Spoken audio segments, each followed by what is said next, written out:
Allora abbiamo anche i collegamenti ovviamente da Verona, da Padova, da Belluno in particolare. La politica a 360 gradi, dallo spoglio delle schede ai primi exit poll, la voce dei partiti e quella della gente raccolta sul territorio e poi in studio l'analisi del voto con i principali esponenti della politica veneta. La lunga maratona elettorale di Antenna 3 ha fatto il pieno di ascolti ieri, posizionandosi ancora una volta al primo posto tra le televisioni locali del Veneto.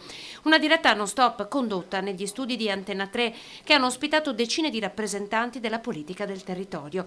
Da Belluno con la sfida della città capoluogo, Feltre, Cortina, fino a Verona con la vera sorpresa di questa tornata elettorale. Padova che consolida il sindaco Giordani e il veneziano che porta al ballottaggio il comune di Jesolo. Il punto tra conferme e volti nuovi, la necessità di interpretare i dati sull'affluenza mai così bassi, sempre con un filo diretto con i telespettatori grazie ai messaggi ricevuti e mandati in onda. Ogni giorno quasi 1 milione di persone sceglie le 3 televisioni del gruppo Media Nord-Est e ieri durante la maratona elettorale Antenna 3 si è confermata leader segnando un record assoluto.